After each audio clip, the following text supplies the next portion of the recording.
Welcome to Learning Bites, short, sharp bites of information that you can apply immediately. We've been asked to look at the topic of effective team meetings. This is something that has come up so often, I've actually gone and purchased a book around it to go and get some more depth and understanding.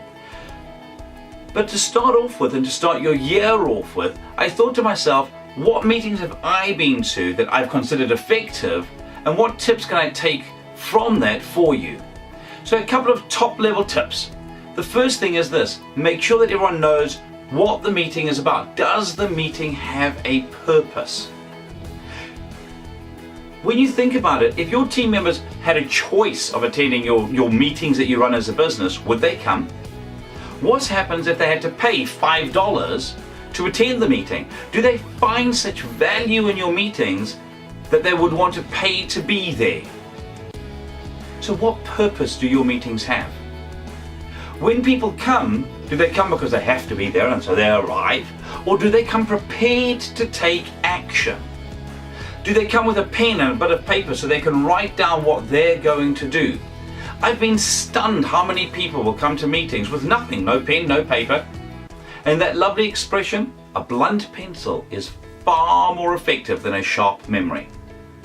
Make sure that team members come expecting to leave taking action. Otherwise, it's just the exchange of information. And information, as you all know, is only as good as the action you take as a result of it. So make sure your team come geared to take action. When you have discussions, make sure that you let people discuss. Make sure everyone's involved, that the people are contributing. If needs be, Stephen Covey's talking stick, he who holds the stick does the talking, and then you pass it on. Make a deliberate effort to make sure that you're there listening to understand, not listening to reply.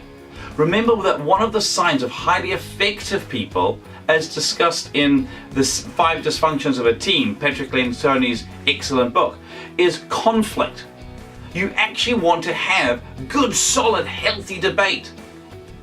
You see, if we attack the problem and not the person, then team members are free to chuck in as many ideas as they want. Just make sure that at the end of the discussion, you're clear around, so what will we do now that we've gone and discussed about it? So I like to take action points from a meeting. So the discussion can go backwards and forwards. You don't go, Mary said this, then Tom said this, then Joe said that. You wait until all the discussions happen, and then you go, the action we're going to take is this action to be done by this person by this date. Another key thing that can help you to get a lot out of your meetings is to make absolutely sure that when you're having your team meetings, people follow through on the actions. Otherwise, it's like living deja vu. You come and go, oh, we really should do this. Yes, yes, yes, we really should do that. Yes, yes, yes, we really should do that. And no one actually does it. Okay, that excellent book around execution.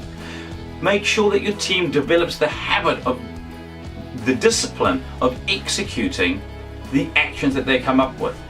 So when team members come to a meeting, they do what they say they're going to do. I remember reading the book Leadership and Self-Deception, and the first chapter of the book really got home to me because the person arrived and he'd done 11 of the 12 things. He was new to the team, and so he talked up the 11th thing he had done and sort of tried to sweep underneath the carpet the 12th thing he hadn't done. And the CEO of the business turned around and said, Mary, will you please take that?